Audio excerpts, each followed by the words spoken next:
Not cold wind, just wind, moving across the Mongolian steppe at 60 kilometers an hour, finding nothing to stop it. No trees, no hills, no walls, just grass bending flat under its weight. Then the cold follows. -40, -50 on a clear night, when the stars burn so bright they look frozen in place. At these temperatures, exposed skin is gone in 5 minutes. Your breath doesn't cloud, it crystallizes. Metal doesn't bend, it shatters. And still, the wind keeps coming. For 5 months every year, this is the world. And for over 1,000 years, families lived inside it, raised children, kept animals alive, slept warm enough to shed their heaviest layers before bed. Their home was a circle of felt and wood. It could be packed onto 3 camels, rebuilt in 2 hours. To outsiders, it looked like a tent. It wasn't. Step inside that structure right now, and the air is 30 degrees warmer than the killing cold 2 meters away. A small fire burns in the center. The walls don't sweat. The ceiling doesn't freeze. Children sleep near the edges in light clothing. The Mongolian word for it is ger. Not yurt, that's borrowed. Ger means home. And what you're looking at isn't temporary shelter, it's a precision machine, a microclimate built from wool, wood, and 1,000 years of cold mornings and dead fires. Notice the shape, not square, not oval, a perfect circle. A circle has the lowest surface area of any shape for the space it encloses.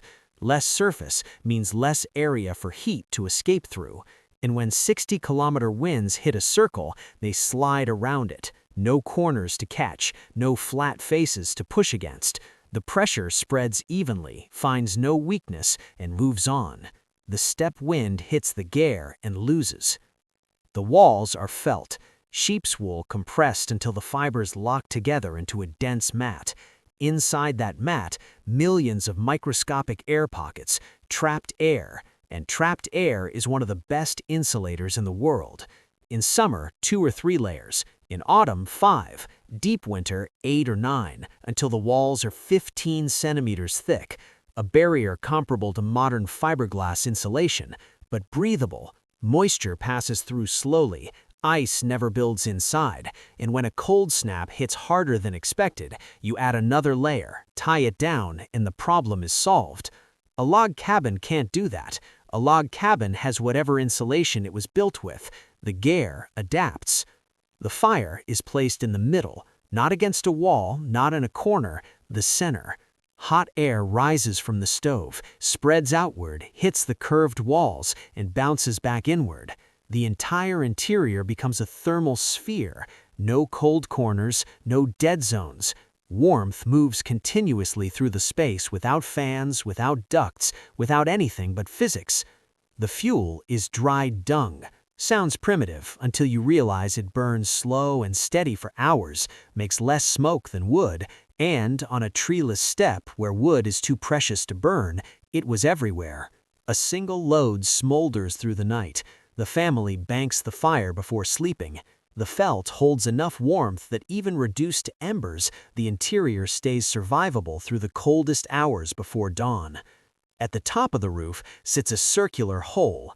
That hole is not a flaw in the design, it's the lungs of the whole system. Smoke goes out, moisture from cooking, breathing, living, it all escapes through that opening.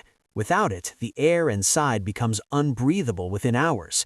But an open hole at -50 is a thermal disaster, so it has a cover, a felt flap controlled from ropes from inside, wide open for maximum ventilation, partially closed to balance smoke and warmth, nearly sealed in a blizzard, just enough airflow to stay alive, not enough to lose the heat.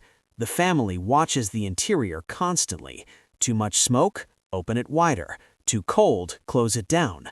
Condensation on the felt? The air isn't moving enough. They tune the system in real time. The shelter tells them what it needs, and they listen. But the ger alone isn't enough. You can build a perfect shelter and still freeze if you put it in the wrong place. Mongol families knew this. Winter campsites were chosen through generations of experience, specific hillsides, specific valleys. places where the land itself broke the wind before it ever reached the felt walls. They read the snow. Deep drifts meant wind was funneling through. Bare patches meant it was hitting hard. They read the plants. Certain shrubs only grew where wind was weaker. Find those plants, find your winter camp.